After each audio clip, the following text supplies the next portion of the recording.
Good morning. We are here live at the Williams County Commission Room for the first legislative forum of 2023, brought to you by the Williston Area Chamber of Commerce, Williams County, and Western Region Economic Development.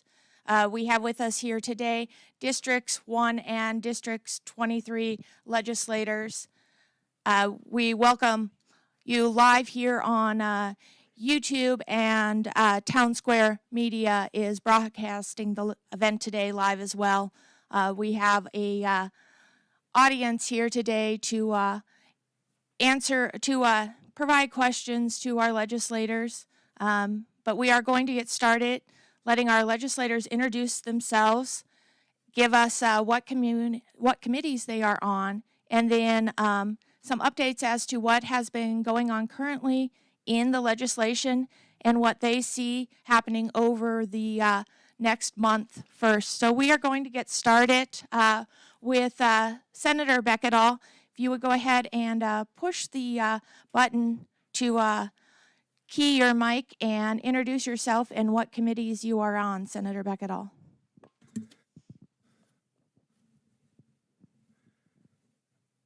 Do I have to hold it down? Yes. Oh, while you're speaking? Okay. Good morning, everybody. Thank you for being here. I'm Brad 𝐷𝐵𝐻𝐿. I am a senator from District 1. I'm currently serving at the start of my third term in office. They are 4-year terms, being first elected in the election in 2014. My current assignment is I'm chairman of the Senate Appropriations Committee, which is in charge of the spending authority for the next biennium, along with the House Appropriations Committee. My other areas of interest have been in the past Government and Veterans Affairs Committee I've served on, Finance and Tax Committee I've served on, and the Political Subdivisions Committee I've served on in the past as well. I want to make a correction on the sheet that was passed out at the back there. It lists on District 2, Senator David Rust, who unfortunately told me he couldn't be here today, but he did ask that I give greetings to the crowd that is here. He is no longer the Vice Chairman of Education and Transportation. At the start of this session, we moved him back onto Appropriations, where he has been. So David Rust is one of my Appropriations members. We have 16 members of Appropriations in the Senate in all total. There's 15 that serve beneath me in what we call divisions. We used to have the full committee hear every bill and every agency budget and then deliberate them in full committee, and assigned 3-member committees, subcommittees we called them, which ended up having about 60 subcommittees running around the building doing their efforts.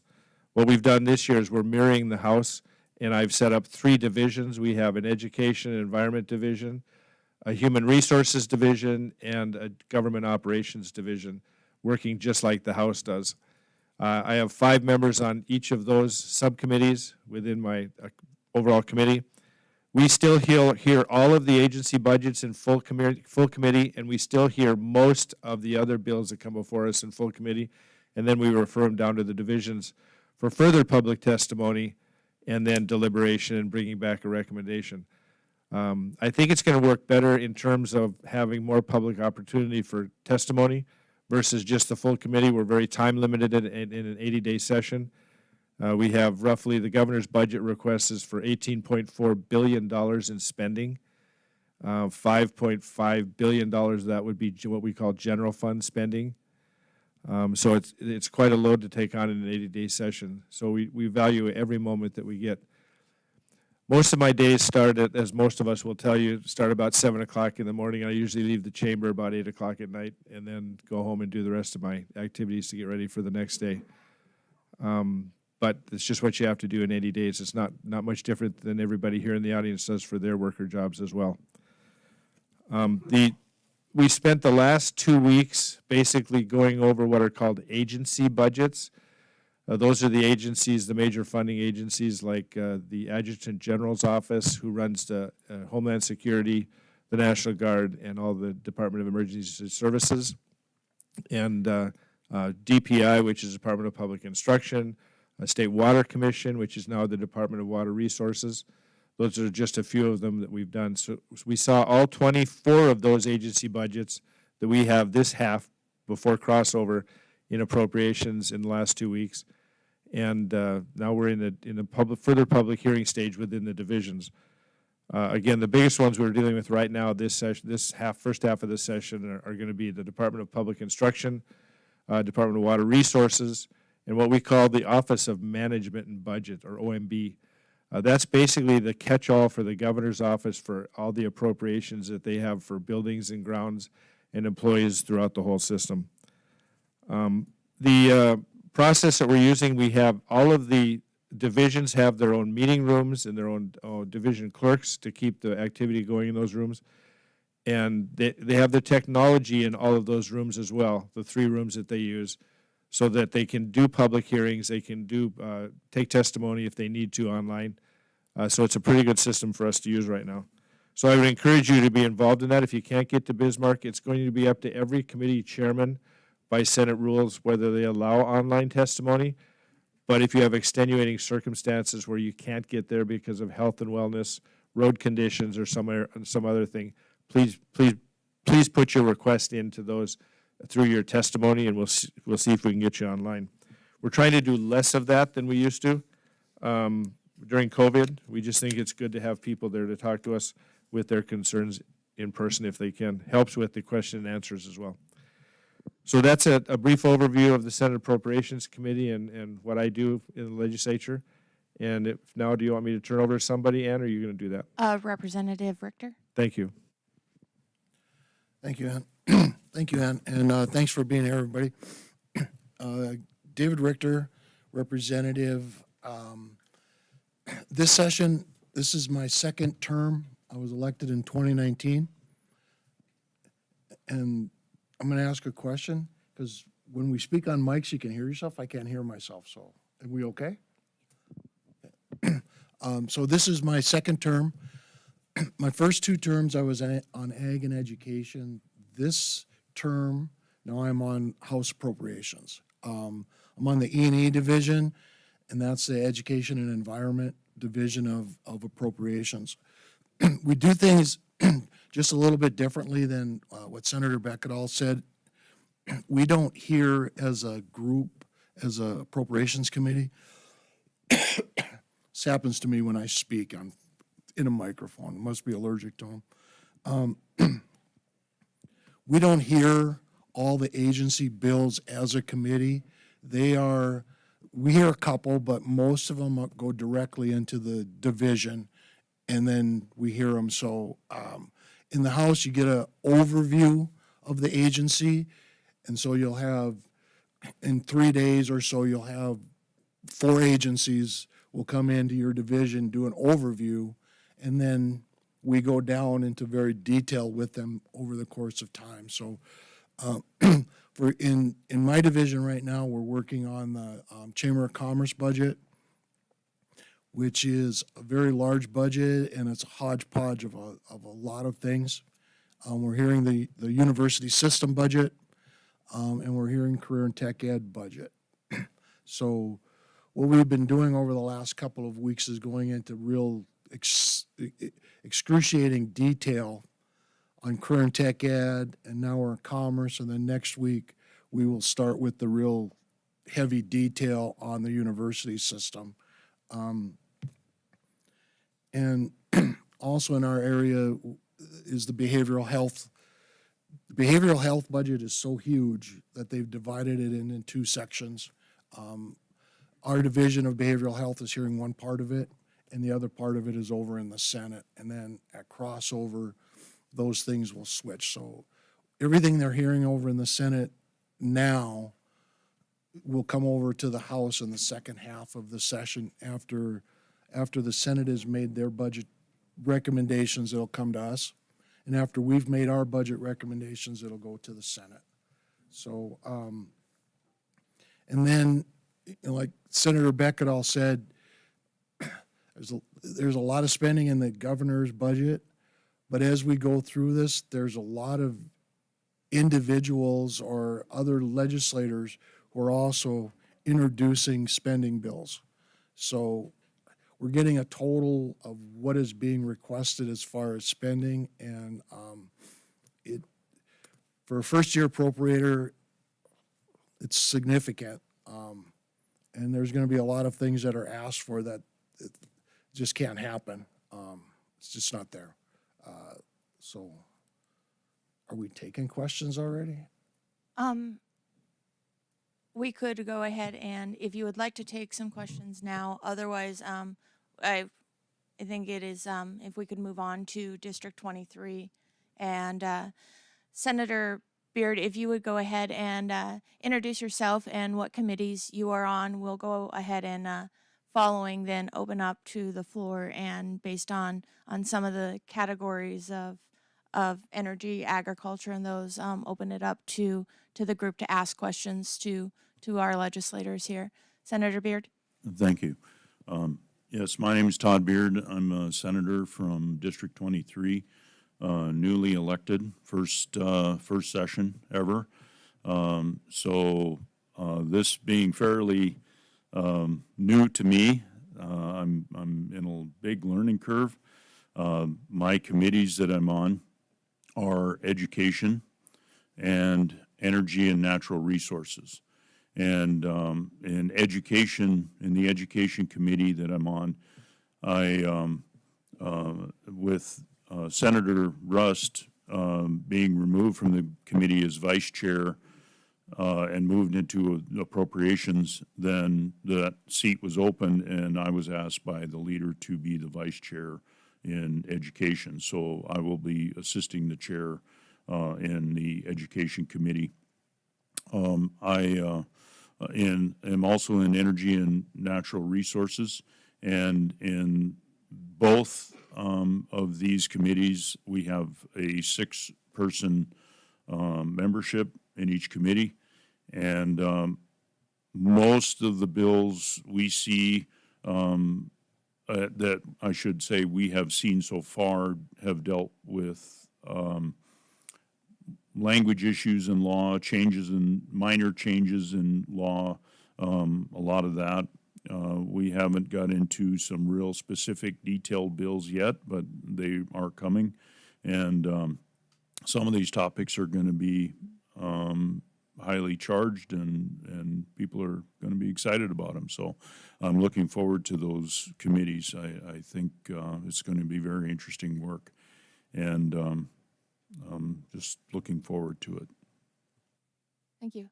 Representative, I'm sorry, Rios. Oh, you're good. And nobody in the Capitol can seem to get my name right.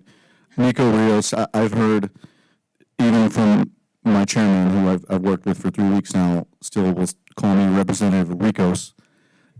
I've heard 100 variations, but same as Todd and Scott, new district, we're freshmen. Therefore, I'm overwhelmed. And my A committee, which is a 3-day committee, is judiciary. We're mostly seeing like legal stuff, maybe cleaning up century code. I hate to say it's kind of boring, but on the other side, we're seeing social issues and Second Amendment issues, stuff like that. My B committee, my 2-day committee is political subdivisions, which deals with when lower subdivisions, which is a state or a township or county, can't deal with an issue, then it comes to the state and we help them deal with it, or they'll come ask us.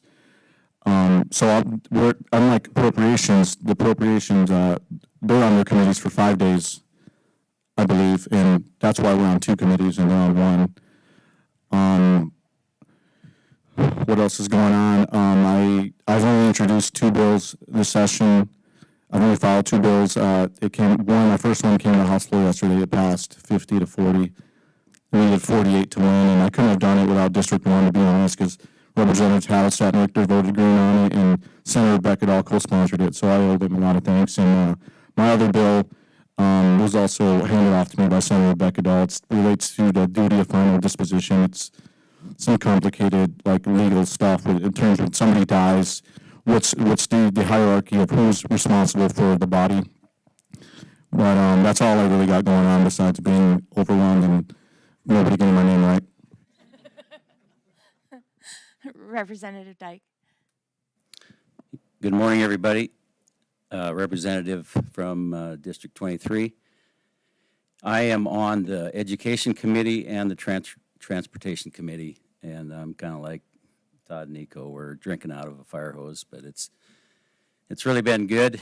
I'm starting to get a good feel for how to get around the Capitol and how to look at the bills that are coming and how to get prepared. So that'll get better every day, and it is getting better every day. So thank you for being here.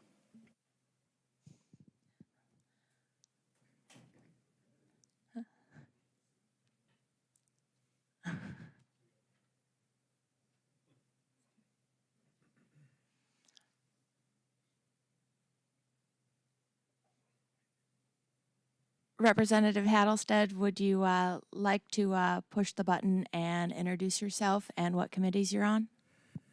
Thank you, and I apologize. I got things screwed up. Patrick Hattlestead, District 1, Finance and Tax, and Political Subs.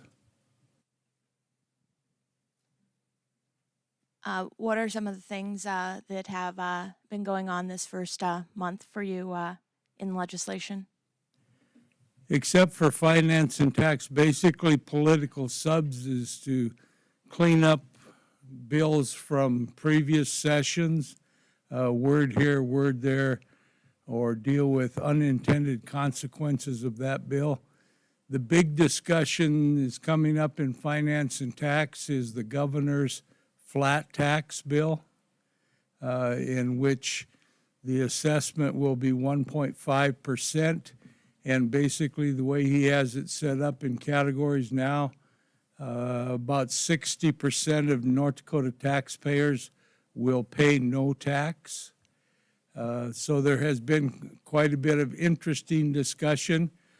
People indicate that income tax has not been an issue, that they would prefer us dealing with property tax. And there are a few bills with property tax, but the problem is the state does not levy, nor does it collect property taxes. So you have to be careful you don't step on the toes of those taxing districts at the local county level. So the property tax has become contentious issue. But we're going to try and deal with a reduction in property taxes. As Representative Rios had mentioned, I have looked it up, there's a little over 900 bills currently are sponsored in the legislation. It's the 23rd, I think, that Senate has to have their bills in by. If we could go ahead and have our legislators here mention some of those bills that you have been sponsoring or co-sponsoring with each other between District 1 and District 23, and what that means to our audience and those listening today.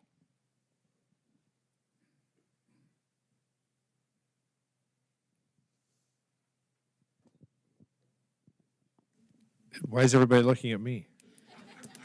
I could start if you like, Senator. Brad, you've Beck. Go ahead, Todd, go ahead. Okay. Senator Beckett, you've been doing this My- the longest. In the Senate voting board, he's ahead of me, so you go first. Yeah, just barely. I have a short list of bills I've introduced, like Representative Rios said. I got it right? Yeah.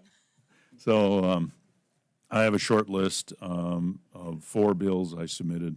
One bill, actually, Senator Beckett brought to me, and I agreed with him wholeheartedly on it, and so I submitted it, and it deals with building a new National Guard armory in Williston. Our National Guard has always been strongly supported in the community, and I think our state is well behind the National Guard, as I am. So there is, I submitted a funding bill to start the process to build a new armory within the city. The National Guard does have a good new mission, and a new training facility for them would be a great benefit to them and I think the community. So I submitted that bill. I also submitted a bill pertaining to a funding mechanism for workforce development, in particular Train-ND, which I will say up front, I do work at Train-ND. I want to make that clear. But this funding mechanism doesn't have dollars attached to it. What it does is creates a more fair distribution within the state in the funding mechanism that's currently used. So I'm not asking for any more dollars in my bill. It is strictly a funding mechanism and how the dollars are distributed. I also have, and my name's gotten in the paper a few times over a library bill, basically is what people are calling it, or a book bill. A book ban bill is what it's been called. It is not a ban bill. It is simply a language change in existing law to ensure that someone's going to be responsible in ensuring that sexually explicit material is in the appropriate hands of our children, and that's what that bill is about. That's what it does. My last bill actually came to me while in session. I had a landowner in this area call me and let me know that he had received threats of a lien against his properties by a third-party company on an oil and gas project. And within existing law, there are protections for landowners in his circumstance. However, in his circumstance, what had happened was he leased property for the sake of a pipeline, and the pipeline project went forward, and there was a situation where the companies contracted were released, and there were subcontractors under that contractor who then weren't getting paid, so they went after the landowner. Now, in existing law, there are protections for that landowner in that circumstance. The problem is that those protections come after the fact. It doesn't stop a third-party contractor like that from going after the landowner. And the lien can be filed. Now, in the court system, in the protections in law, there is a protection in there for that circumstance. It would be considered a frivolous lien and would be thrown out, and the landowner could actually receive compensation for that. The problem is it doesn't stop the company from filing the lien in the first place. My bill would stop that lien from occurring in the first place. And in that circumstance, that landowner that has nothing to do with the project, has no say in it, has no money in it, has nothing to do with it. He's just leasing his property.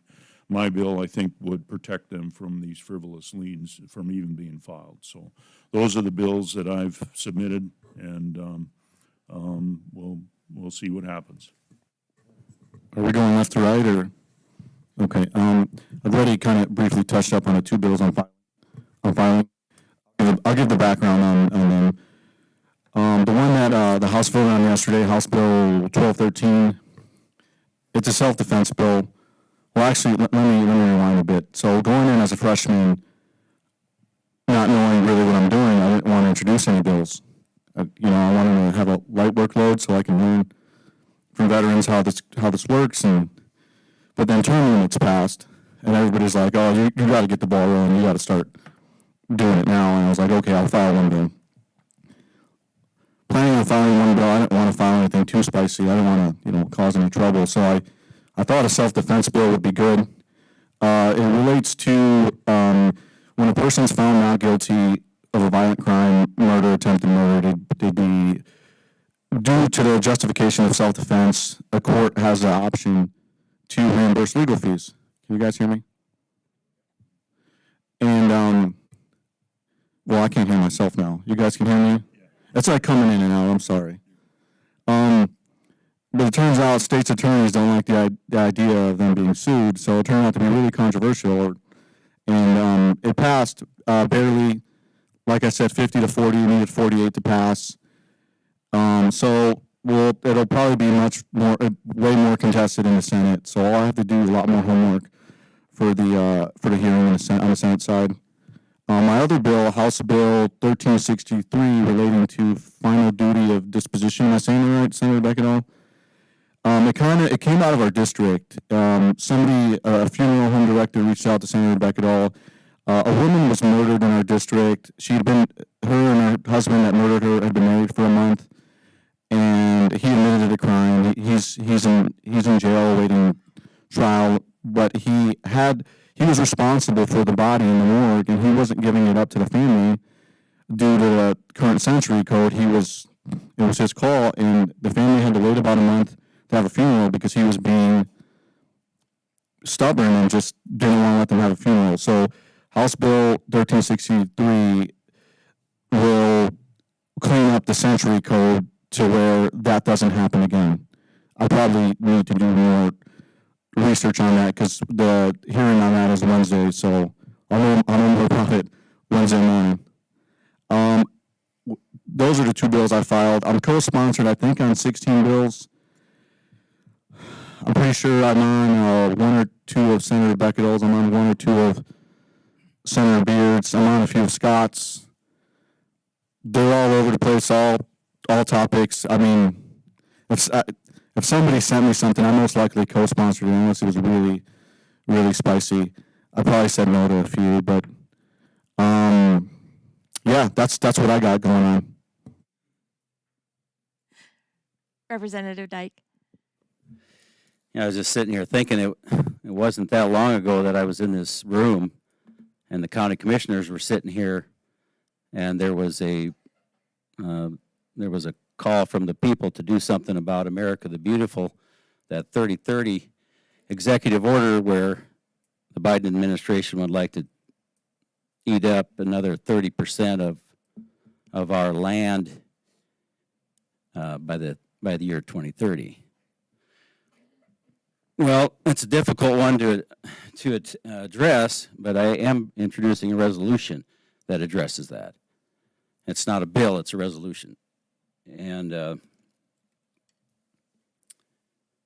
other two bills I have are 1522 and 1526, and I was a little bit like Nico, where I was not really going to introduce a bill because I was kind of advised as a freshman, you probably ought to just be like a snake in the grass and learn first.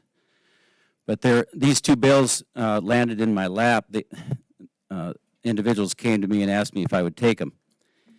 And one of them addresses the transgender bathroom issue in the schools.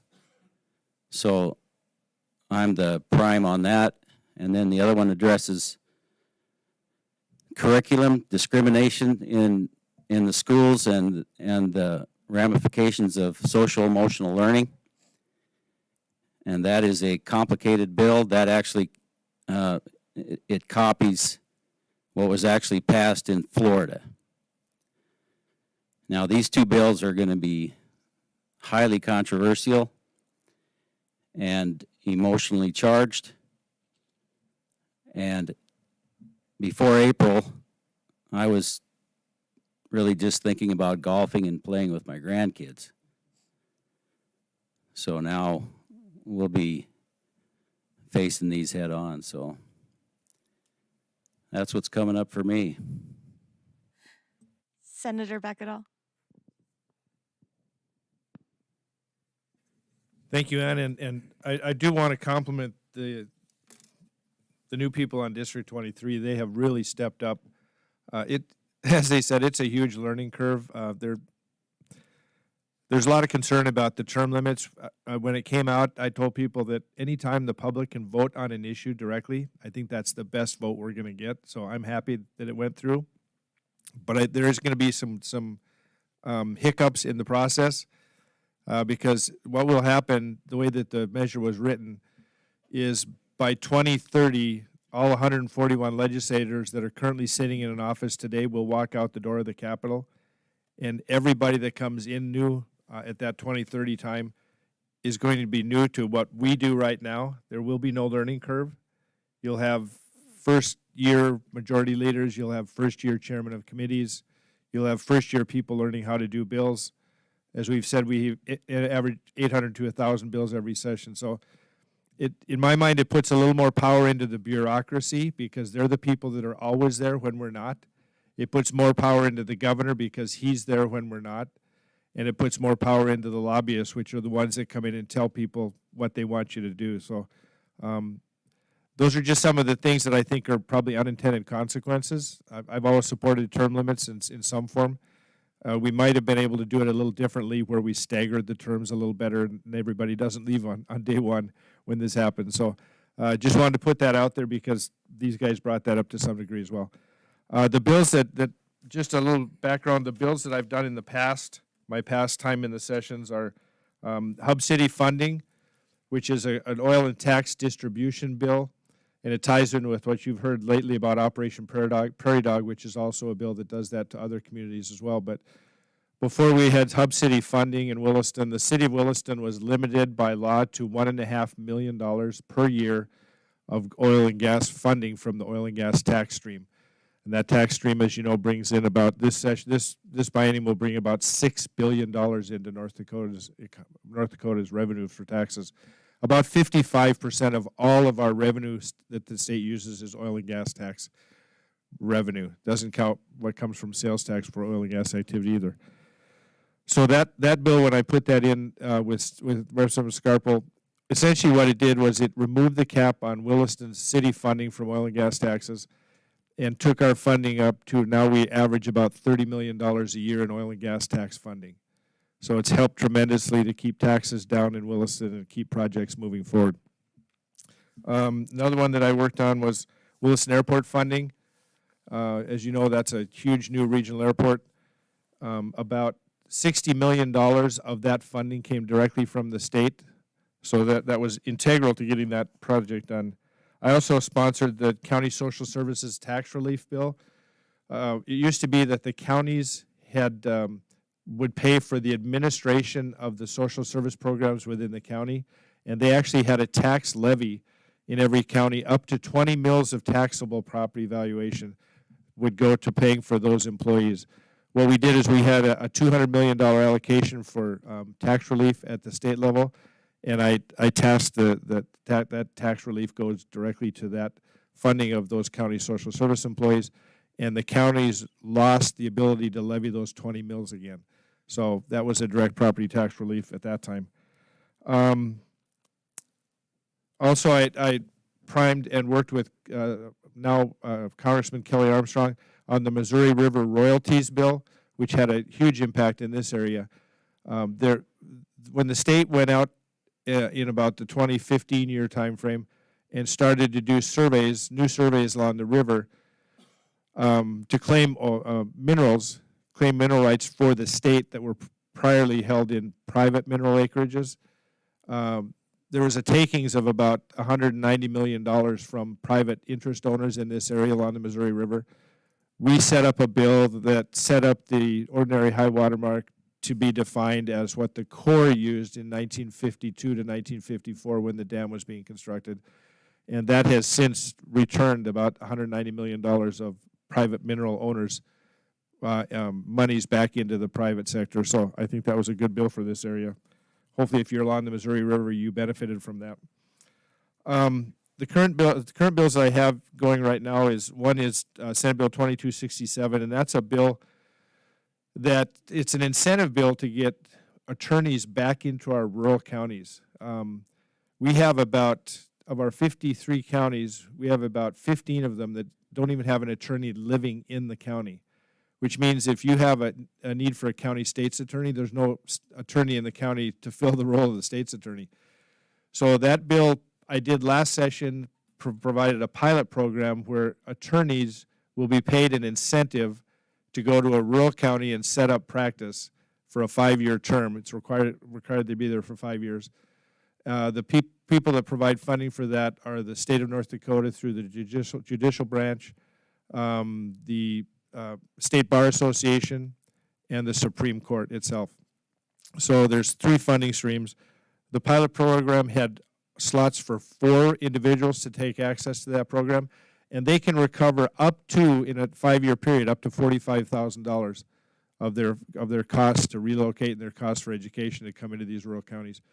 Those 4 slots are now filled up, so I put in a bill this session at the request of the Supreme Court to go up to 8 slots, so we can get even more people into rural counties. I also have a bill, Senate Bill 2270, which will be heard the week after next. It's an education bill, and it's a constituent bill, actually. One of our members of our community came to me last year and said she was currently in teacher education and had to do a student-teacher experience program. The way that it's set up right now, when you're a student teacher, which you have to do to get your student-teacher licenseship and your graduation requirements, you have to go to a school and teach for up to 15 weeks and get your experience. And when you do that, you're paying tuition at the college to do that, and then the college is paying a mentorship fee to a teacher already in that institution to mentor you through the process, so they're getting paid. But if you're in a city like Fargo and you have to go to another community to do that, you have expenses to move there, you have expenses for new housing, you have expenses to live in another community while you're paying tuition in the town you're not even at. So the stipend that I put together would reimburse a teacher that is in the program for student teaching that goes to an urban school would get $3,000 in a grant after they've completed it. If you go to a rural school district, again, where there's a high degree of need, it doubles to $6,000. So that program, I hope, will do 2 things. 1, it will give us more teacher candidates staying in state, and 2, more teachers in the rural areas where they're desperately needed. And by the way, to get that grant, you not only have to do your student-teacher experience program in North Dakota, but you have to provide a North Dakota teaching contract. This is not a bill that's going to send teachers to Minnesota or Montana or South Dakota. You don't get the money if you don't come to North Dakota. Another one is I put in a bill, Senate Bill 2307, that it's a bonding bill. We used bonding last session to pay for water resources projects. What we essentially did was we took $600 million in bonding and paid for the total state obligation for Fargo's flood diversion program, so that could get built, and also a lot of the Minot flood diversion program that's in the works. What it did is it took that money and set it out at a very low interest rate for a 20-year period that the state's going to pay for through our Water Resources Trust Act and our Legacy Fund earnings. We have Legacy Fund earnings coming forward, too, from that fund. But it got those 2 large projects, which the state committed to a decade ago to fund at these levels. So it's not new funding. It's just we had to fund it either over time or get it out of the queue. By doing this, what we did is we took those 2 projects away from the Dakota Water Resources Act funding that gets money from oil and gas, and now allows more municipal and rural water projects to get funded because they were taking all the money. So we had rural water projects to get more water lines out there to rural areas that weren't getting any money because Fargo and Minot were taking all the money every session. Not to their fault, that's just the way the projects worked.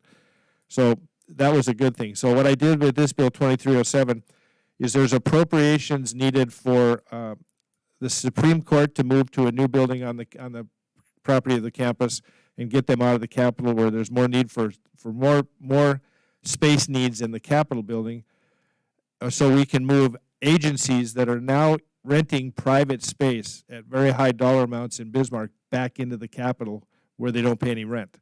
So we think there's a huge savings for that. And also, all the military construction projects the Adjutant General needs would go into that bonding bill as well. It's about $124 million of bonding. The bill that was passed for the Legacy Fund streams two sessions ago allocates up to $150 million for bonding projects. We're currently, for the projects that are in that right now, for the Red River and the Red River Valley and the Minot flood control, we're using about $103 million to pay off bonds. So there's room within that bonding package, and the stream's already there to pay for this. I'm not going to use that bill unless it's necessary. If we go through the process of the hearings and we find out that there's enough appropriation room within the current dollars to pay cash for these projects, that's what we'll do. But if the legislature through the hearing process determines that, number one, we need the projects and we should pay for them, but we don't have room in current cash constraints to do that, which means they don't get done, then I'll put the bonding bill forward and we'll see if the legislature can support bonding again. And then Senate Bill 2334 is another bill that I put in.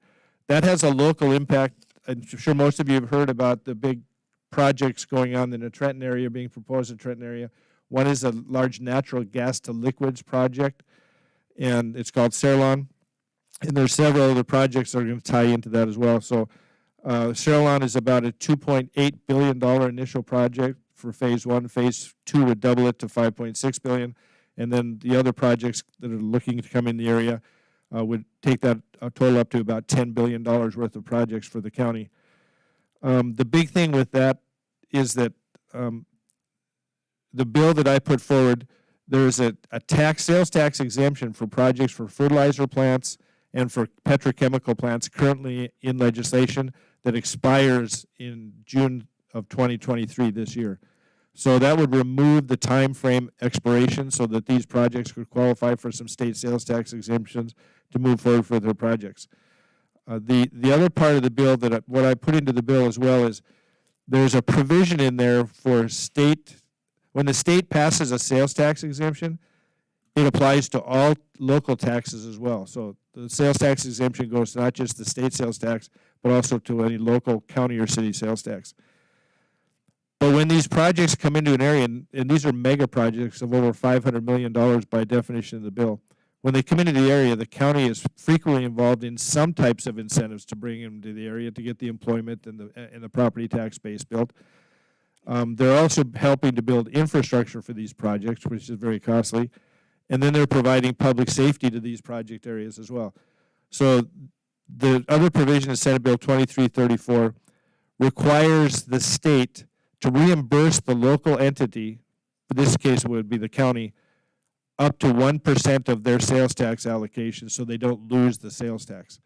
And the idea is to get that money back to the county so they can help mitigate the impacts from these large projects that hit them. Otherwise, the state gets gives up the sales tax, but they get the income tax revenue, and they get the job creation that way for their money. So I thought it was a good way to mitigate some of the damage that the county might receive in how they have to help fund these projects. And then the fifth bill, which I'll be introducing on Monday, is a homeschooling bill.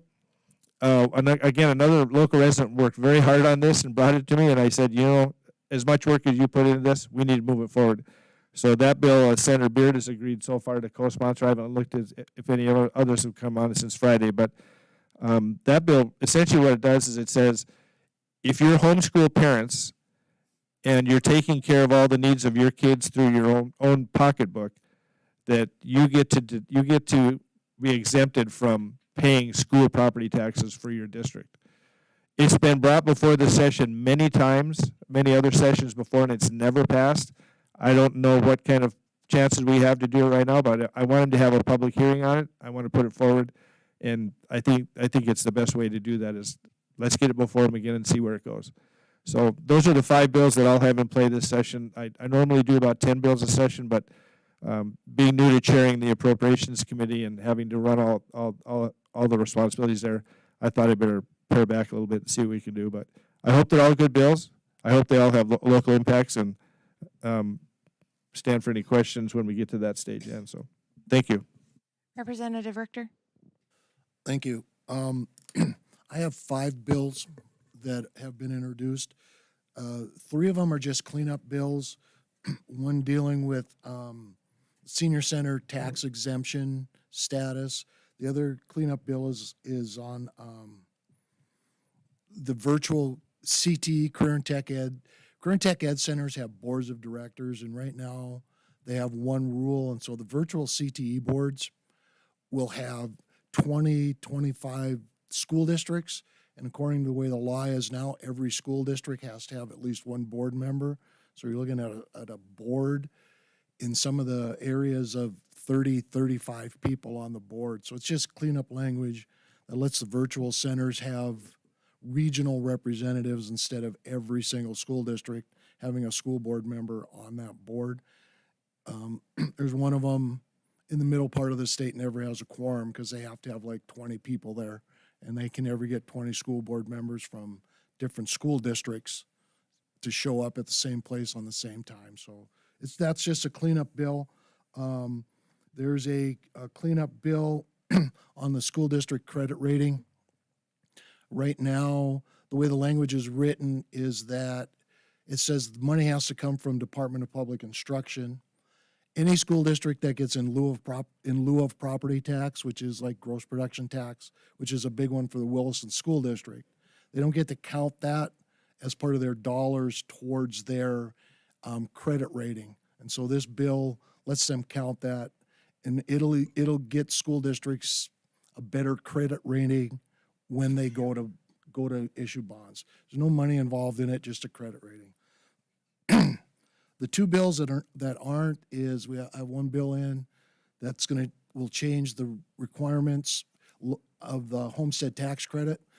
Excuse me, the homestead tax credit is a property tax relief formula for people who are 65 years or older and have lived in their dwellings. Requirements right now are really haven't taken in inflation. They haven't taken into account the increase in valuations. And so there's limits on there right now that people don't qualify for it, even though their income levels are really low. They don't qualify. And so we're going to make some changes on that so more people will qualify for that credit. The county assessor assesses value just like, and then it goes to the state, and the individual doesn't pay the property tax. The state pays the property tax. So it doesn't count the cost of counties anything, doesn't cost the schools anything. It's just the state pays the property tax for the senior citizens who are in a low to middle income bracket. I have another bill that was filed, so I don't know how many bills there are, but this is bill number 1518, which means there's at least 518 House bills, and I'm pretty sure this wasn't the last one dropped, so there might be 550, 600 bills just in the House. I don't know. So this is 1518, and it's the Victims of Sexual Assault Bill of Rights. Just kind of lays everything in one category for them to take a look at. I'm also just finished up working on a couple of amendments to existing bills that have been filed onto the bills. One of them provides funding for Williston and Dickinson to construct or remodel to create a behavioral health inpatient facilities. In the Williston area, it will be a remodel of an existing wing on a structure that already exists in Williston.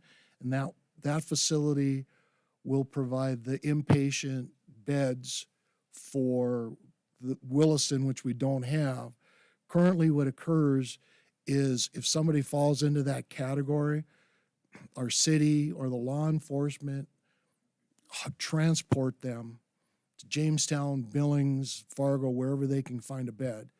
This will create the beds in Williston so people will not be transported out of town. We can take care of it in town. So that's one amendment. The second amendment that we just got finished with creates a behavioral health program in K-12 schools. What I really like the most about this is it requires the school districts and all of the agencies in the area to provide to work together. So you're not going to try and steal a social worker from somebody else, and people aren't taking employees in an area that you can already not find employees in. And the other piece of it is it takes all of that off of teachers. So teachers are not going to be responsible for being your behavioral health counselors in the school district. They're going to have access to or the ability to bring in professionals who are trained to do that kind of work and let the teachers just teach. So that one's gonna go through as an amendment. The other one we're working on is a funding that will help school districts in construction.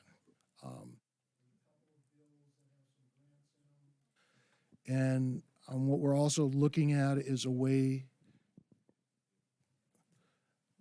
So I have to re-say everything I just said? Do I have to say it all again? No. I like hearing myself talk. I don't know if you guys do, but sorry, I got careless. The other one is the in lieu of property tax. When you look at the definition of in lieu of property tax, it means property tax that's collected in lieu of the traditional way of collecting property tax. And so in oil country, we have a lot of in lieu of property tax. And none of that property tax is used to construct school buildings. So if the Williston School District wants to build a building, right now what they're able to use for property tax is the businesses and the homes and things. They're not afforded the luxury of that gross production tax, which is in lieu of property tax. So what we've basically done is, if you look at Fargo, and this is what I'm telling, that's the education piece of it is a big piece with people all over the state. And so what I tell my colleagues in Fargo is that build a school building, but you can't use Amazon. Amazon property tax doesn't count towards your tax. You can't use it. In West Fargo is an incredibly wealthy school district because West Fargo School District goes to the interstate. So when you all go to Fargo and you see all that retail, that's not in Fargo School District. That's in West Fargo School District. So the big mall is West Fargo's property tax.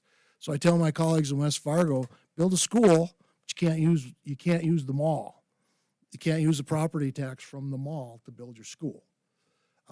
Bismarck, there's a couple of big manufacturing. You can't use that. You've done the same thing to us.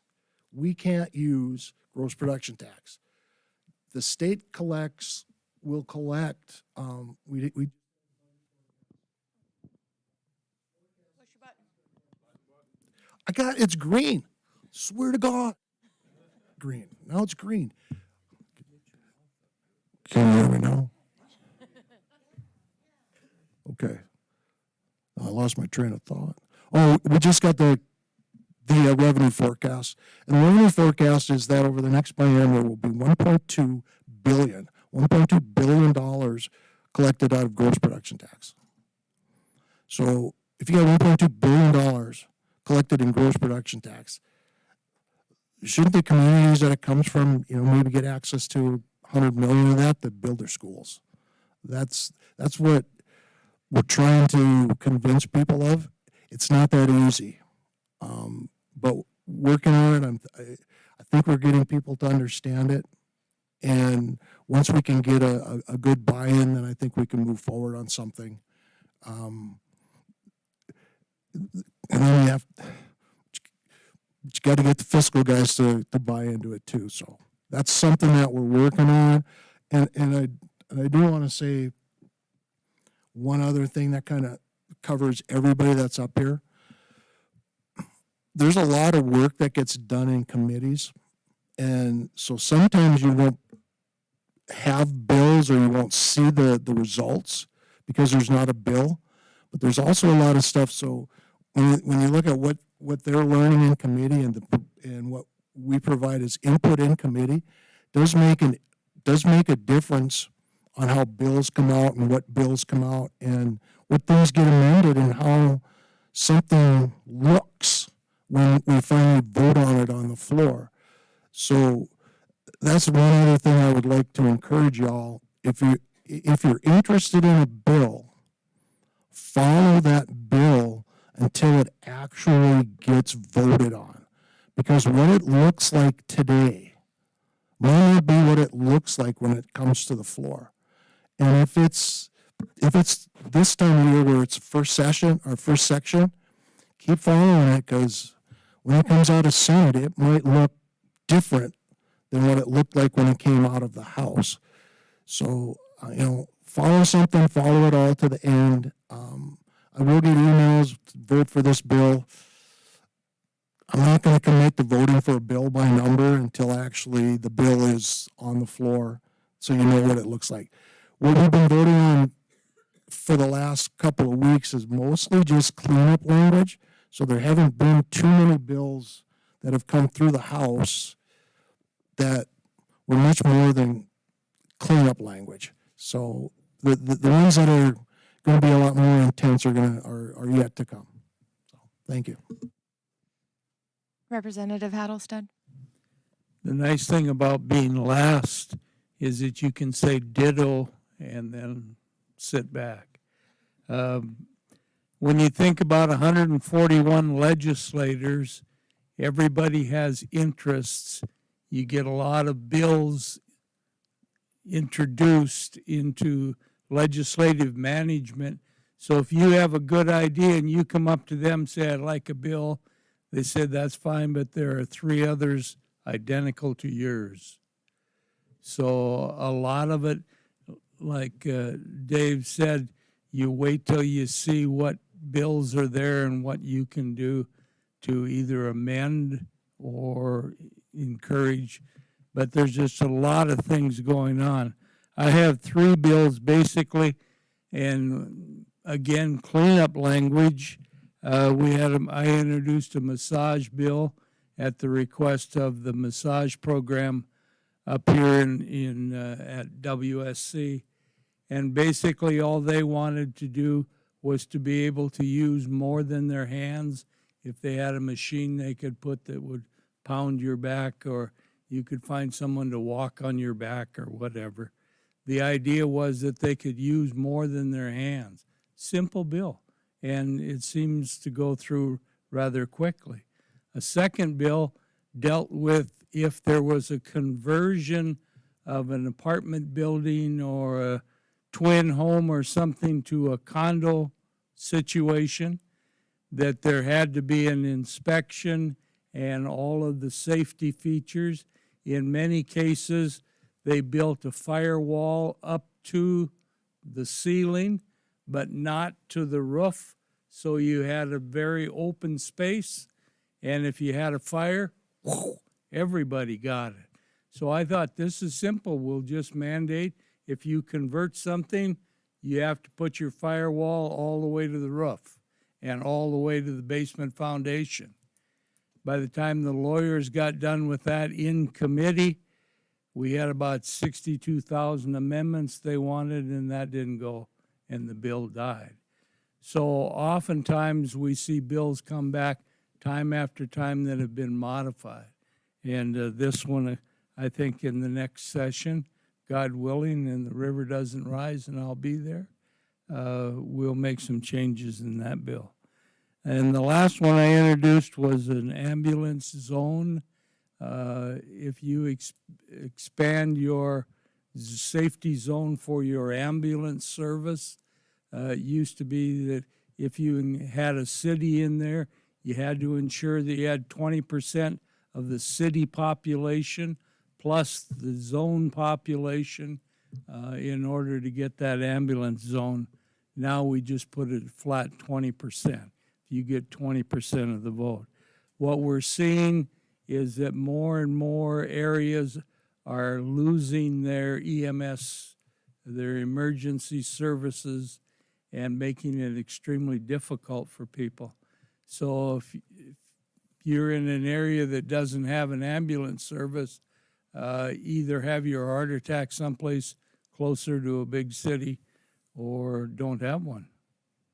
So there's some interesting things going on. As I mentioned, finance and tax, property tax, most of them have been initially cleanup bills or what we would consider minor bills, but the major complaint now is that we're carving out a tax bill that gives certain people exemptions, and other people don't like that idea. If you get that tax exemption, I should get it too. So it gets to be some interesting discussions. Haven't been called a lot of names yet, but things happen. It's coming. I asked the law enforcement for a security vest, but just smiled and walked away. Senator Beard. Thank you. I'd like to just expand on something that Representative Richter brought up. You know, being in appropriations, that's what they deal with, money. If you see a bill, if you're tracking a bill through the system, remember that the committees that we're on, like I'm in education and energy and natural resources, if we see a bill that has any funding over a certain amount, after my committee's done with that bill, because of the dollar amount in that bill, it goes to appropriations. And then appropriations deals with the funding. So if you're tracking a bill and it goes through a certain committee and there's a funding to it, recognize that there's going to be more committee work done on that bill before it ever sees the floor for a vote.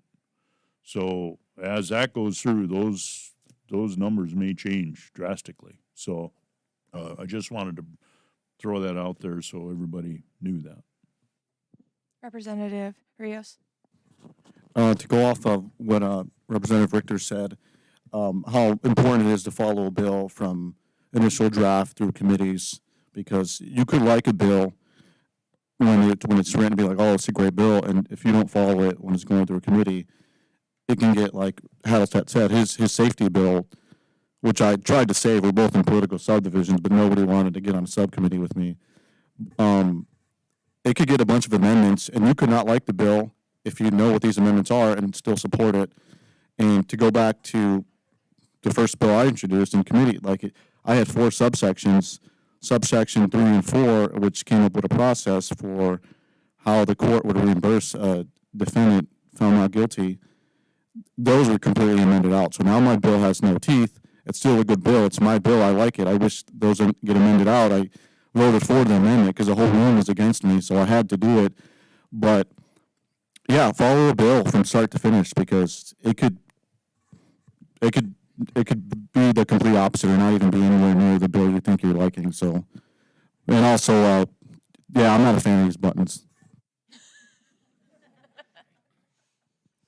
All right, we are now going to go ahead and open it up.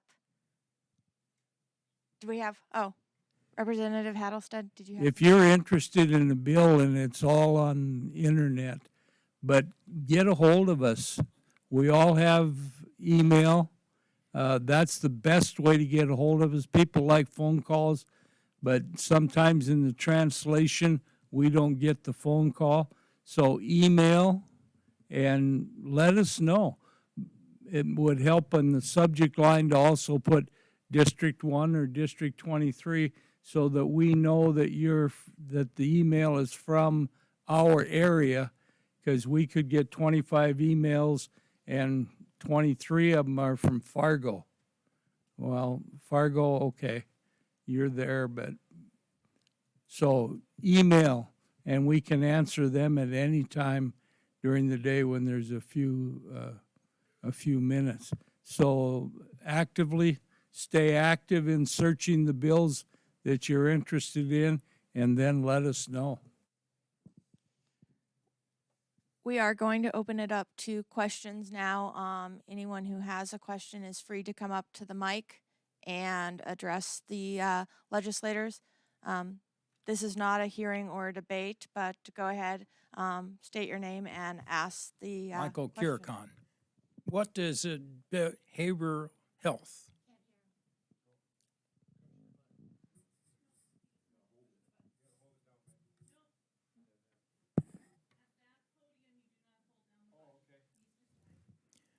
What is behavioral health? What is behavior health? Okay, first to the county, how come he just gets to push the button and it stays on? So, You talk too much. Yeah. behavioral health is, it's easier to refer to or think back as it's mental health, Okay. mental health behavior. Okay. And just for an example, what we know now, actually they've known it for a long, long time. A lot of drug addiction is actually a mental health issue, and drug addiction is not the problem. It's the it's the what am I looking for? It's the result of the mental health. So some people are just, I mean, there's drug addiction, alcohol addiction, and there's a lot of people who get addicted simply because of the mental health aspect of it, and drugs are the answer. They get addicted. So that's just one of the things, and I think law enforcement, a lot of times law enforcement looks at drug and alcohol addiction as being the biggest piece of behavioral health, but there's so much more to what's going on in the realm of behavioral health. And I don't want to bore anybody more than they already have, but the other piece of it is that most of the behavioral health issues that the school districts are seeing are kindergarten, first and second grade. And so it's a system that starts really early. You get the disruptive behavior, what you think of the high school kids going crazy, but there's a lot to the First and second grade? yeah, early. Some school districts report most of their issues are coming out of young kids. So this is a way to address that and put a remedy in place so that it doesn't continue on and go on and on and on. Can I respond to that as well? Just a quick update. There's the leader of the House, Representative Michael LaFleur out of Dickinson, brought 2 requests to me and the Senate Appropriations. We currently have Senate Bill 2012, which is the Human Services budget in the Senate, and it'll move from the Senate after crossover over to the House to deal with. But he asked me to allow, as Appropriations Chairman, 2 amendments to come into that budget. One of them is funding for behavioral health beds in Dickinson, and one is specifically money for behavioral health beds in Williston. We don't have any right now in our communities. And so what happens is our Williston ambulance gets a call from the hospital for a behavioral health or a mental health issue that requires treatment. Our ambulance service has to take them either to Fargo or Jamestown or Billings or Rapid City and deliver them to a facility that can take care of their needs as an inpatient. So I've allowed those 2 amendments to come to our Senate Appropriations Committee, and hopefully we can get positive action on that so we actually get facilities, inpatient facilities in Williston and Dickinson to deal with it. Thank you, Bill Glenn. And that's, Brad, that's exactly the question that I was sort of going to bring up. And I've talked to David and also to Pat. I haven't had a chance to meet with representatives in 23, but Western North Dakota 7 months ago had a critical recovery center in the Metro building, which I own and manage. I've kept that space open and available because the state has told me that they plan to run that facility if they can't find a vendor. They were unable to renegotiate their contract with that vendor, and that's why we lost someone that had been doing that service for 20 years in this community. It covers all of Western North Dakota. Great that they're going to have more beds in Dickinson, but that space is still available. They tell me that they will run that facility, so the appropriations of whether or not in this session that they're going to have funds available to run that is critical. It won't come up in a bill. It will come up in exactly there. And I was wondering if we are monitoring it, and you've answered that question. Sounds like you're on top of it. Thank you.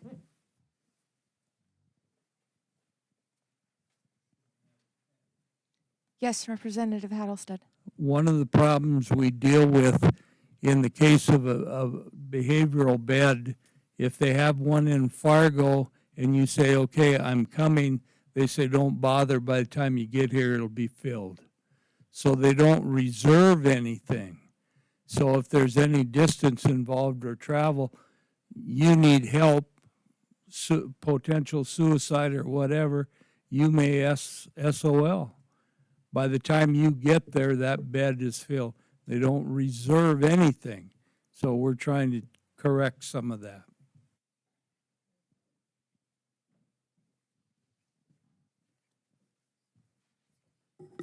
I'm Lonnie Stepler, District 1. With the current issue of some large financial institutions essentially boycotting energy companies by pushing the ESG agenda, we are starting to see some states take action through their legislatures and state treasurers. In Kentucky, for instance, as I understand, government agencies in the Commonwealth are being required to divest from those large financial institutions that are boycotting energy companies if they do not reverse course in a given period of time. Are you seeing North Dakota move toward implementing similar policies, and where do you stand on this issue?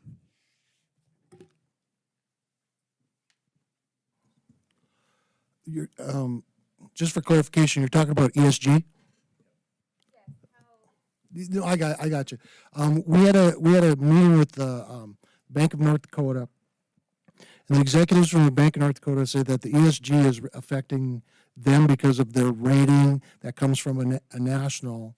But the Bank of North Dakota has informed them that we're an oil and gas state, and they're going to continue with the process. Everything that I'm seeing coming through, as far as policy related to oil and gas, is not really being affected by it. I think the Bank of North Dakota and some of the other, is a lending source and an investment source, has that under consideration. They know that their rating is going to go down a little bit on a national scale, but my understanding is that they're going to continue business as usual, at least through the Bank of North Dakota.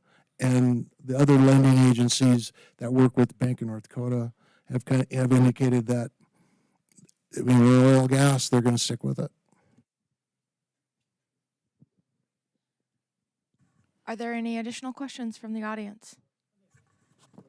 Oh, I'm sorry, Representative Rios.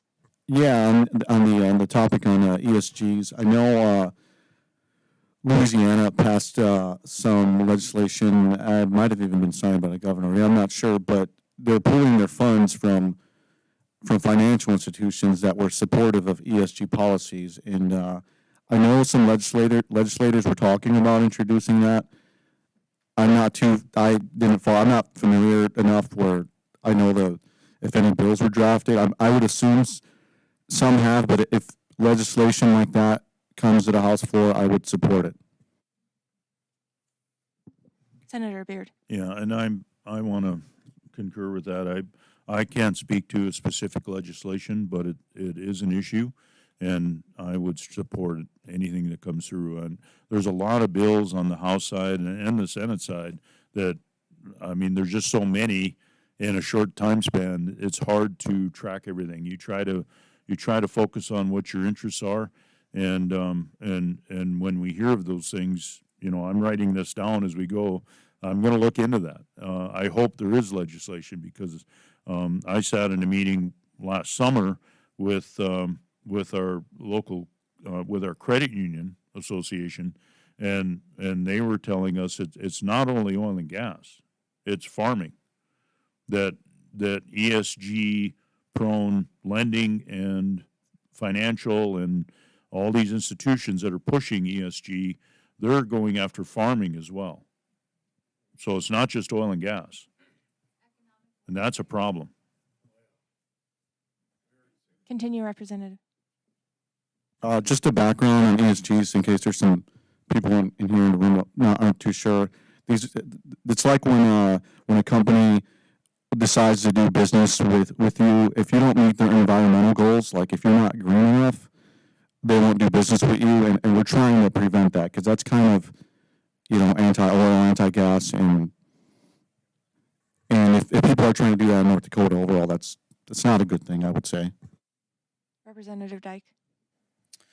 It is it is environmental social governance. That's what ESG is, and it has to do with carbon, the carbon issue, and I would encourage everybody out there to follow anything that has to do with carbon. Follow the bills. There are bills coming that address it, and it has to do with banks that are under pressure to not loan money to small businesses that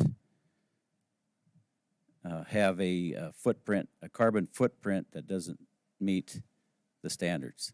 So it does affect small business, and I think everybody in this room ought to be watching that. Thank you. Thank you. Yes, Senator Beckedahl. Thanks for accommodating me. This is a large issue, so I think all of us need to respond to that question. So thanks for bringing it forward, Lonnie. I've been involved in this ESG discussion probably for a year now, just because of some interim committees that I'm on. And in fact, just last week, one of the chairs of a House committee came to me and asked me to reiterate what I talked about earlier in the summer about some of this issue, because he thought it would be good for the hearing. But basically what we have before us is what I don't understand from the environmental perspective is that in this country we have the cleanest environmental development of resources of anywhere on the planet. And then I'm sorry if I'm going to dwell on the national scale, but then we have John Kerry going around the world telling everybody how we need to clean up our act, and they're the polluters. So it never made sense to me why we're acquiescing to this whole thing that ESG is promoting out there. That being said, we have what's called a state investment board made up of some of the state officials in higher offices that actually monitor where North Dakota seeks its investment strategies from, and they're significant. We have about $25 billion in investment out there in special funds and constitutionally protected funds that support our schools and other areas within the state as a resource base, including the Legacy Fund, which is for future generations of North Dakotans to enjoy the resources that we develop today. In that process, before ESG became an issue, we were having investment partners nationally that have now come onto the ESG platform and said, this is our take on ESG, that is now counterproductive to resource development. So the State Investment Board has to, I think in my mind, and this is what I've promoted, unwind utilizing those services and saying, no, we don't want to use you anymore because of this policy that's anti-oil and gas. But you can't literally divest those relationships on day one of that process. Otherwise, you lose, in the current market, you lose so much money of your investment portfolio that's not done well in the stock market in 2 years. You have to gradually unwind that. But it also means that when new ones come into play that we are seeking to provide services, we can't say no to them on day one because of their policies. We can say, no, we're not going to use you. You don't support what we're doing here. So there will be a process. I'm sorry it's not just a light switch, but there will be a process. We will eventually divest ourselves of all these partners that are seeking to do us harm on the other side. And it'll be good for the state of North Dakota and ultimately for everybody here. So thank you.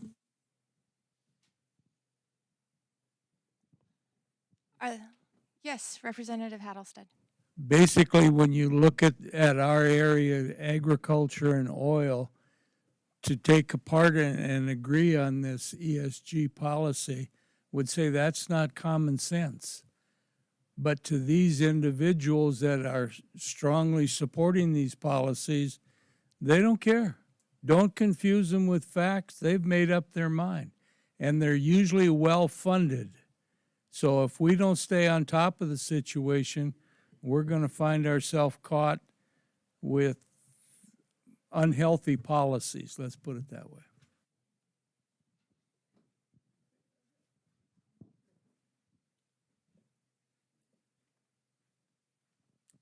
Hello.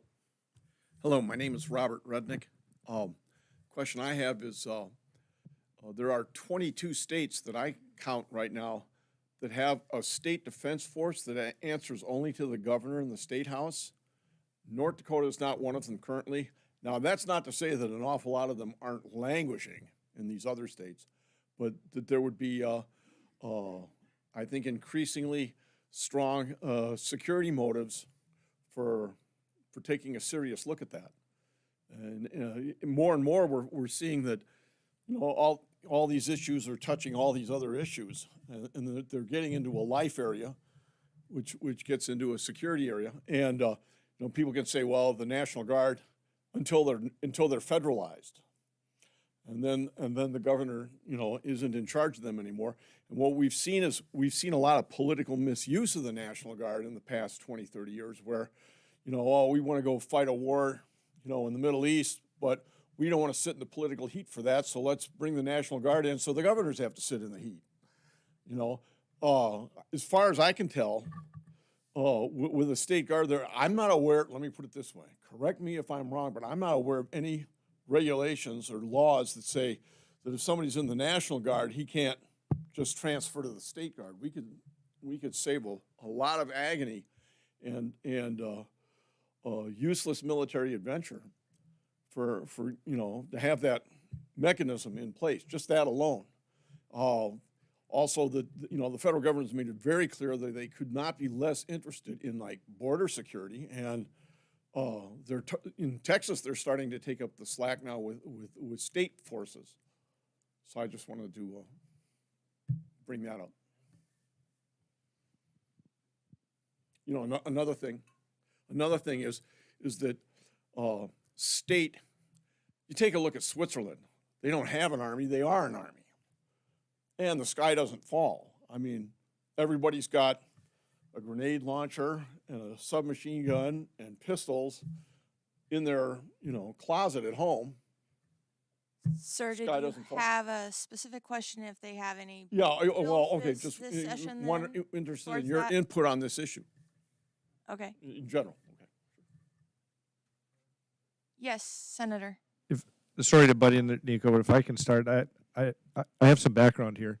I just retired from the North Dakota National Guard after almost 27 years of service last month, and it was a great thing for me and hopefully a great thing for the state and the country. But the North Dakota National Guard, all the National Guards are established under the control of the governor of those states as commander-in-chief. When the president requests federalization of National Guard resources, the governor can either accept and approve that or can deny it. And and this is my interpretation from my experience. We had many call-ups over the wars in the Middle East for North Dakota assets that our governors typically said yes to. Our neighboring state, Montana, their governors typically said no to. So I know that option exists. and I'll tell you, I did serve in Iraq in 2005 and 2006 as a combatant there. And what I saw in that country was we started that invasion under George Bush in 2003, and we had designations of years from October to October next year, mirroring the fiscal years. OIF 1 was the first year, 2003, 2004. OIF 2 was 2004 to 2005. OIF 3, which I was in, was 2005 to 2006. The point I'm going to make here is our standing military assets for the Army and the Marines, the Air Force, everybody anymore, in the Navy, is not adequate to take care of our national needs anymore. It's been so beat down over the years by the appropriations process federally that when we got into the first year of OIF, we had our military assets over there. It was needed by testimony in Congress. Somebody said, how many forces do you need to do this invasion of Iraq? And the number was about 300,000. Well, that general was kind of fired the next day because we don't have 300,000 troops and they wanted to go to war. In 2000, the next guy that came up to Congress, they said, how many troops do you need? He said 178,000. The Army military at that time had 178,000 people that could do this. So we went in with too few forces at the start, in my estimation. And I'm not going to get into the politics of that. But when you have 2 full years of combat with fewer troops than you need to do it, you stretch the Army too thin and they can't do it anymore. That's why in OIF 3, where I was, in 2005, 2006, we had our highest levels of forces in country at that time at 170,000. 105,000 of us were National Guard. 105,000 of us were National Guard. And what you speak to is exactly that. We're stretched too thin. We need to beef up our forces nationally and not rely on the National Guard. I was happy to do it. In fact, I volunteered to go. because I knew I was going to get there at some point. But you bring up a great point. Again, we go back to the militia status of the original Constitution when the country was formed. National Guard is under the Commander-in-Chief, which is the governor. If they're federalized, I believe he or she has the ability to say yes or no. So hopefully that carries through. Well, there's de jure and there's de facto, you know. Obama was sending around threatening letters to any governor who didn't go along with that. I mean, that's pretty serious, you know. And we're seeing a lot more sinister stuff being manifested in the federal government all the time. And the money. Sir, So I think can't hear you on the radio and the other means. so I think you know where I stand on that, So, along with my Second Amendment rights too. So, good question, and I hope I answered part of that. So, Nico, you wanted to say something? Representative Rios. Yeah, to hopefully this answers your question. Maybe it does, maybe it doesn't. Sounds like you want kind of where the National Guard is completely free from DC control, which would be something that would be nice, for sure. Senator Beckedahl kind of explained how, our governors kind of can say no, some do, some don't. When it comes to legislation this session, I do know a fellow freshman that drafted a bill that I'm not sure if it was a resolution or not. It would have been to only allow the governor of North Dakota to let the National Guard go in a war if the war was declared by Congress, making it constitutional. And I don't think he filed this bill. I think he just got a lot of pressure from various groups, and he thought it would go nowhere. I can get you in contact with this freshman if you want to learn more about this bill, because it sounds like something you would support, and maybe you can help him the next time he brings it up next session. So hopefully that answers your question. Are there any other questions from the audience? Please come up and address the mic.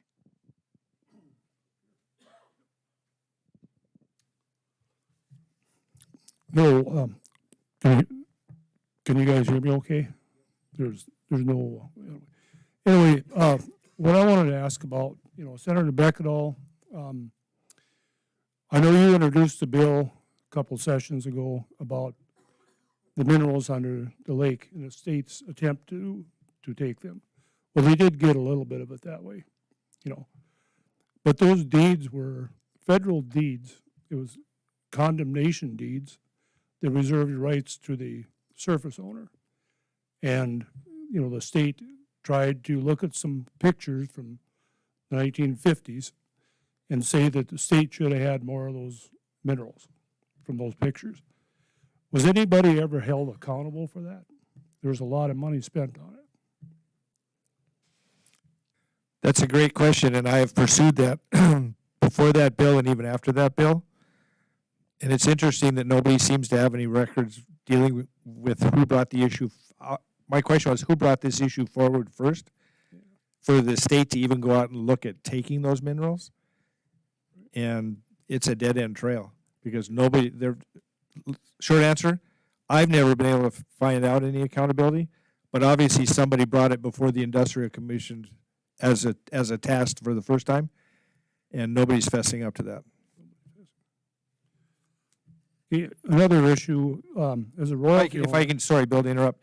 By the way, that was done by other elected offices. It wasn't done by the legislature. No. That attempt to take those mineral acres was brought up by members of the Industrial Commission, and not by the legislature. We had to correct what was going on with those parties.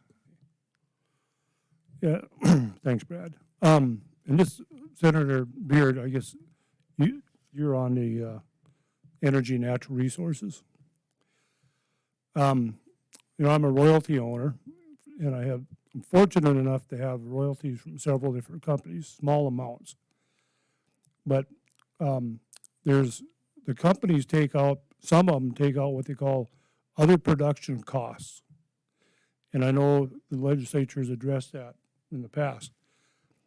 But sometimes those other production costs, take like a third of our royalties.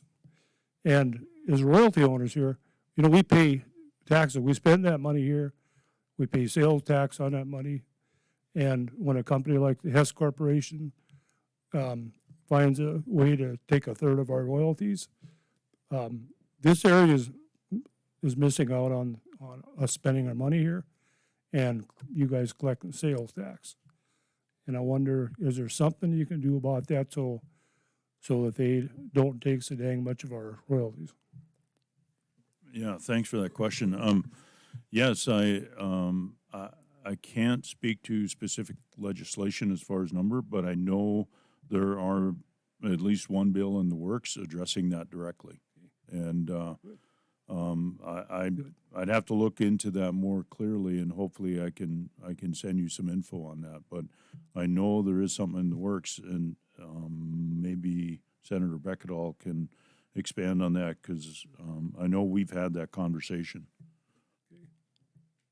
Thanks, Senator Beard. I can. Last session, I had a post-production deduction. That's the term for this in before the legislature. And basically what it said was, I thought, very simple. It said, if the lease you signed as the royalty owner had language that allowed post-production deductions to be taken, and some leases do have that language in them now, then the companies can take the deductions because you signed a contract saying that's okay with me. If you signed a contract where you had language inserted that says you cannot take post-production deductions, and some people are successful in getting that language in, they can't take the deduction. If the lease was silent and had no language either way, the legislation said they can't take the deduction. Well, we kind of walk a tightrope as legislators here because we have a lot of great oil companies here that employ a lot of great people and bring us great revenues. So you really don't want to do something that's going to be damaging or harmful to that industry. But at the same time, we represent constituents like you that have royalty interests that, in my mind, are being taken advantage of in these circumstances to take more money away from you to support their profit margins. That's just my take. Well, the lobby for the oil industry came in and fought that bill very hard last session, and eventually we're either going to kill the bill or turn it into what we call a study, which means it goes to an interim committee between sessions and goes to a hearing process. And I sit on the Energy Development Committee in the interims, and that did come to before that committee as a study to look at this issue.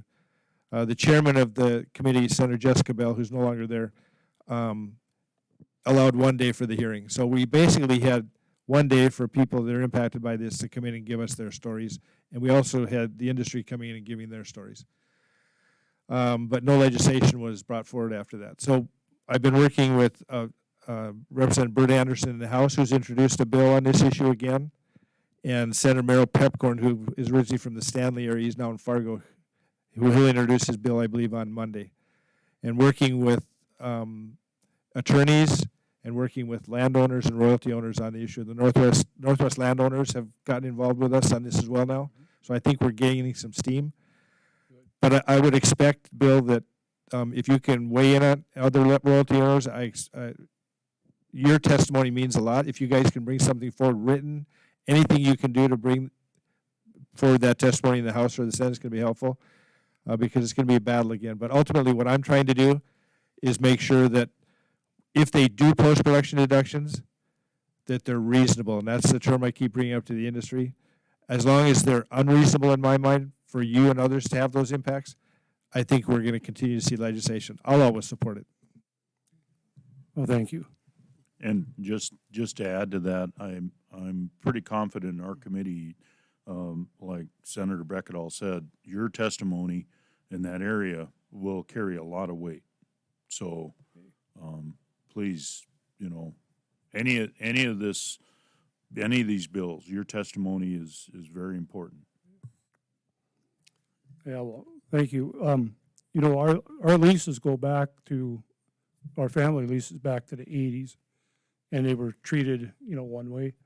And I worked as a landman, and I did a lot of leasing.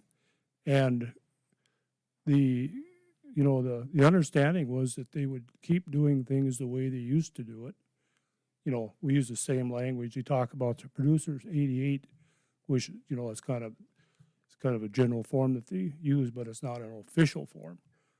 But they changed horses in midstream. You know, it's what they did with the way they calculate that. I don't think that that's proper.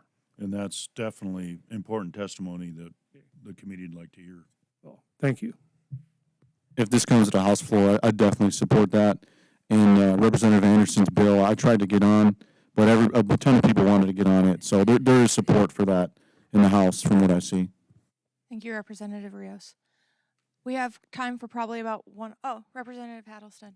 In this case, I think, as Bill mentioned, they did things one way, and then I think there was a court case involved, and as a result of that court case, then things went crazy and they started charging everything. So, like Brad said, we have a bill that will be introduced, and so we're going to do everything we can do to change that. And I have 20 mineral acres, so I'm a rich dude, so.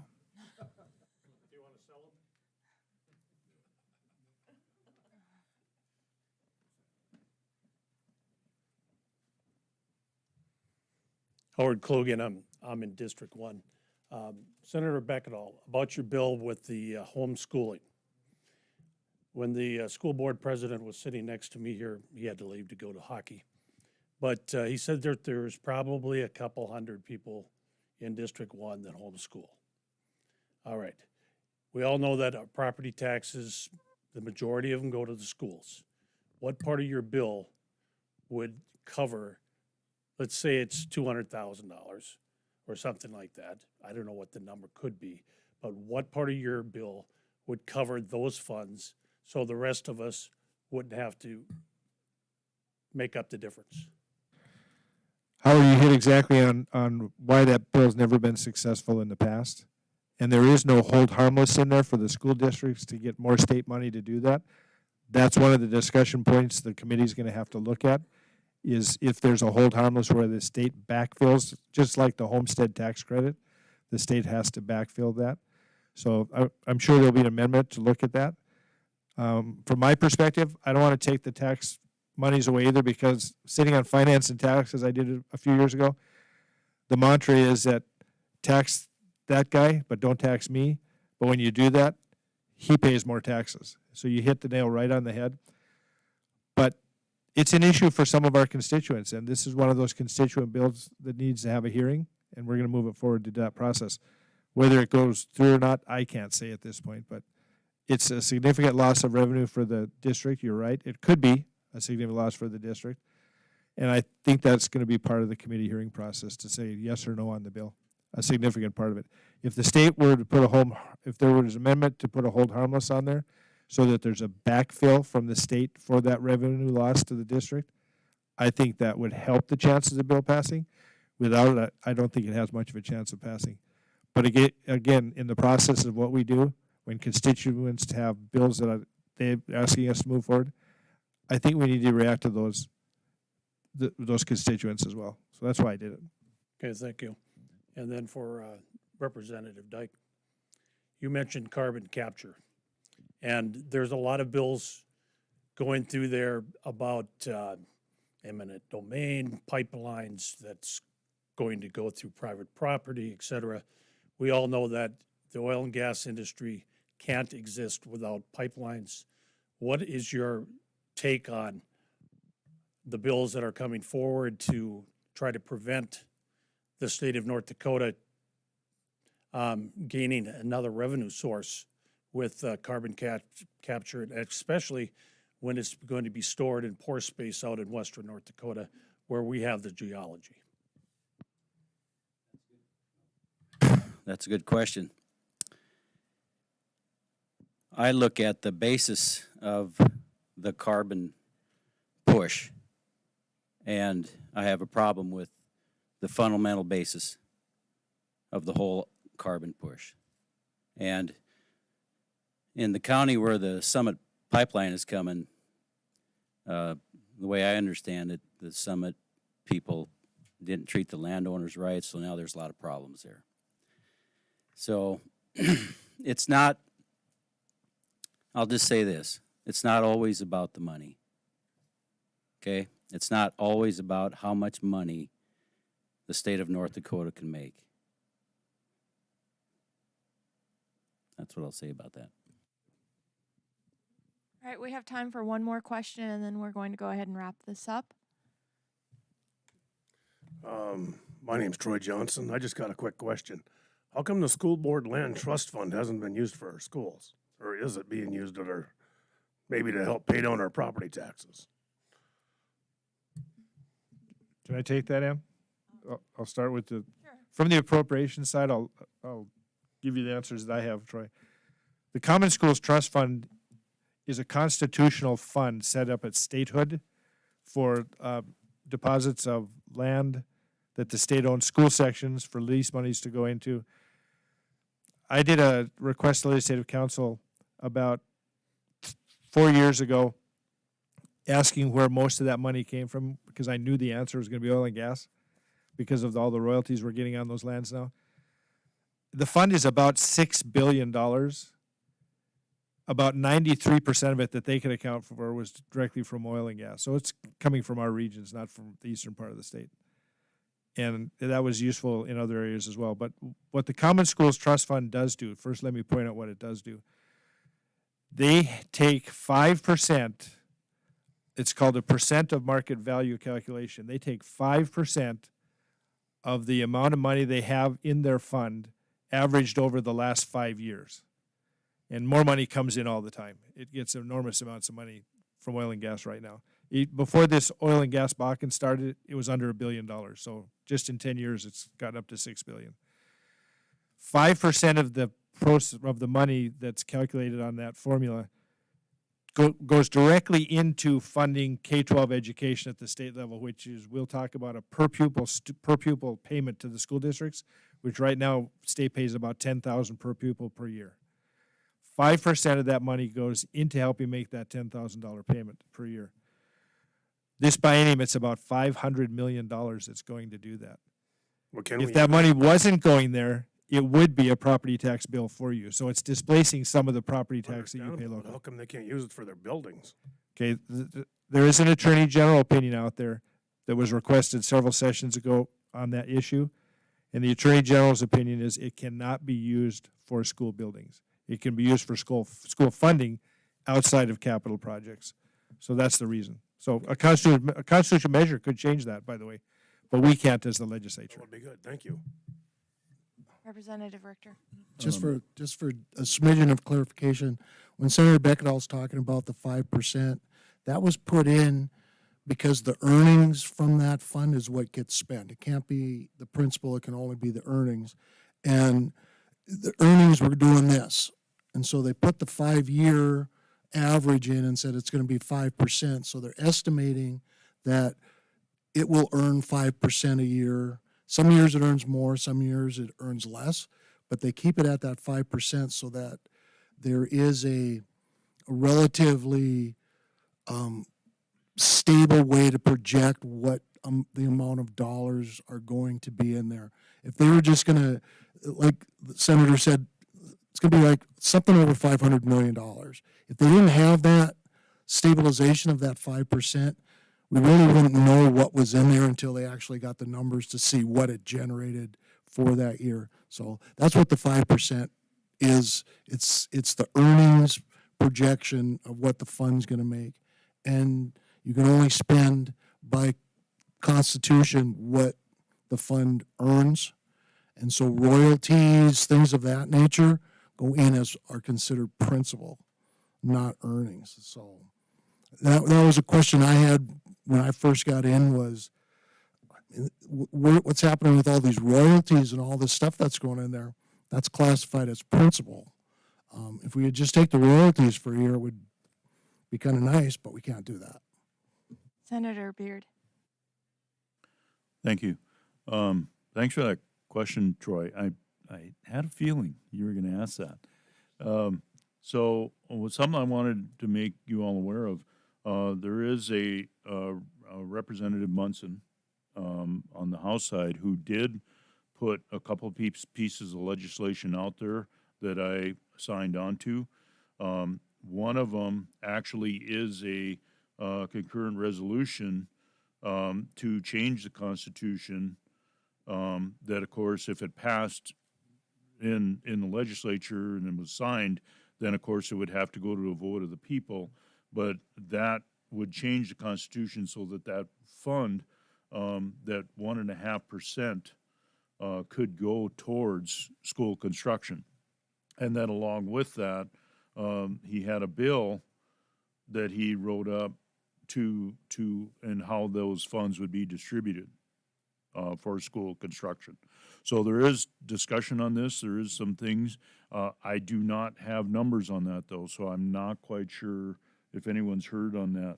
Okay, Representative Richter's got maybe some info. Yeah, as of Friday, that bill was put onto a bill by Representative Louser.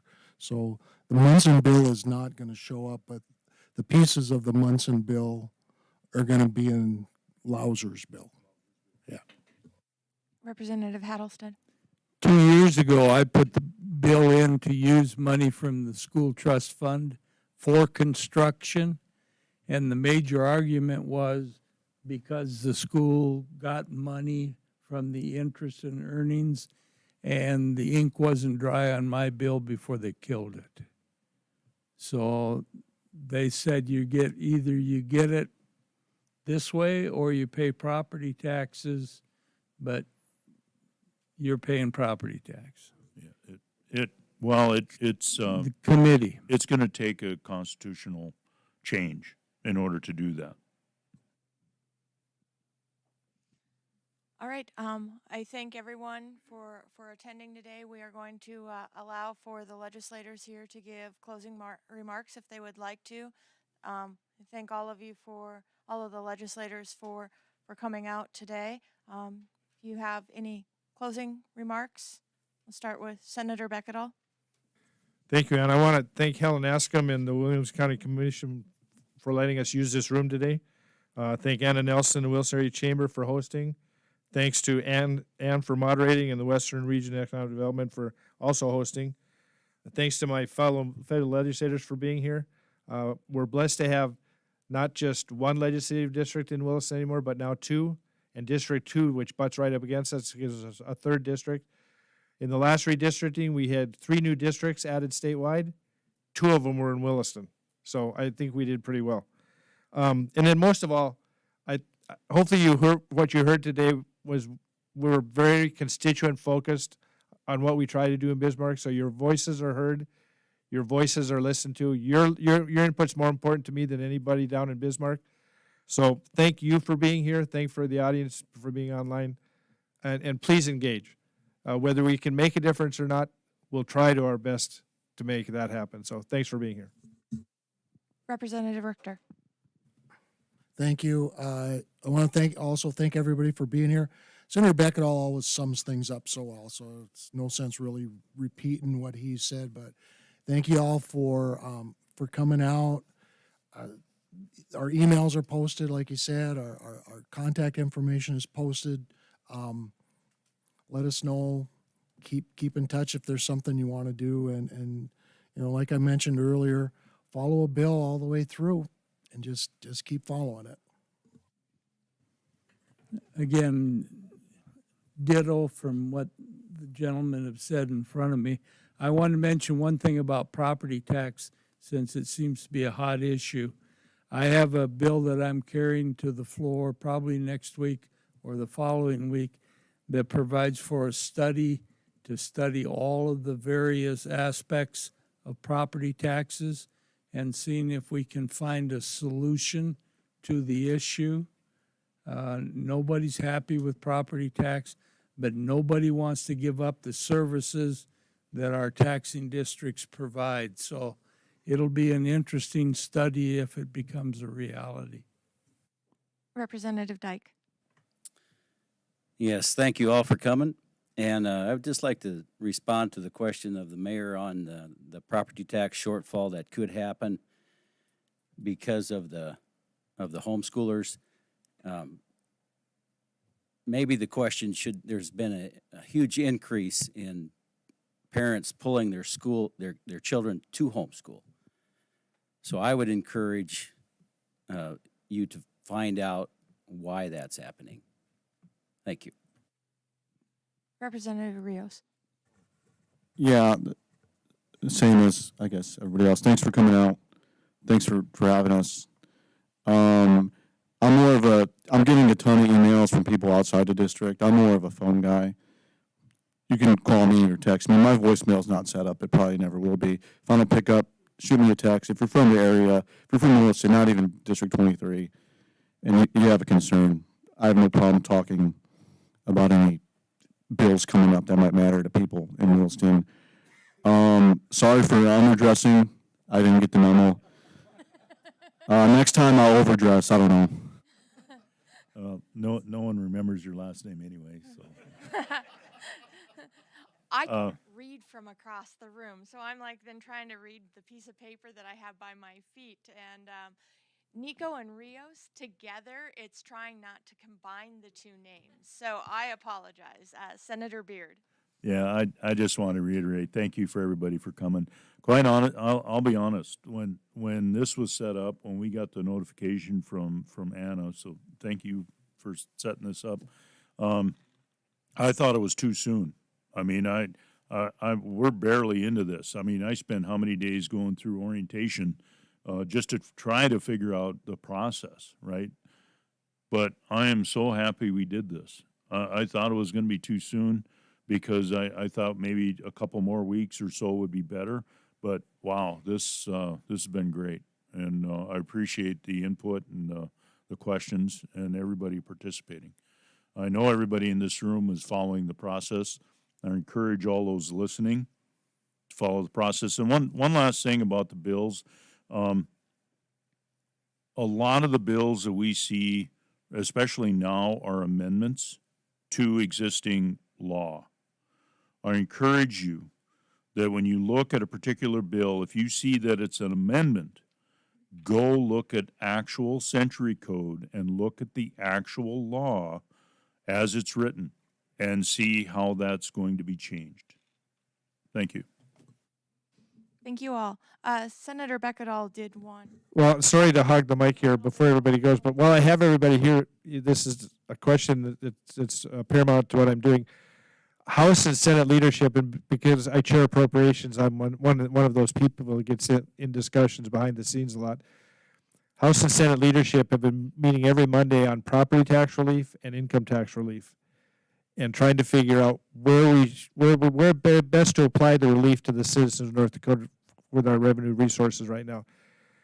And the House, I don't even know if you guys know this, but the House leadership has been promoting income tax relief. The Senate has been focused on property tax relief. We're trying to figure out our way through it to make the best recommendation on that. So while I have everybody here, if you can just with your hand show me how many would be more in favor of income tax relief? How many would be more in favor of property tax relief? How many would be more in favor of a little of both? Okay, thank you. I have something to go back with. I appreciate your input. Who would like a lot of both? And so we do have we are working on additional events, doing these monthly through legislative sessions. So we are going to try to shoot for February 25th as the next one, and then following on March 25th as well, just so that we can get the constituents in front of our legislators each month to do kind of this check on how legislation is going and be able to get the updates and see how the process is going. So thank you again for coming out. Thank you for our listeners on the air who are either viewing through YouTube or listening with Town Square Media.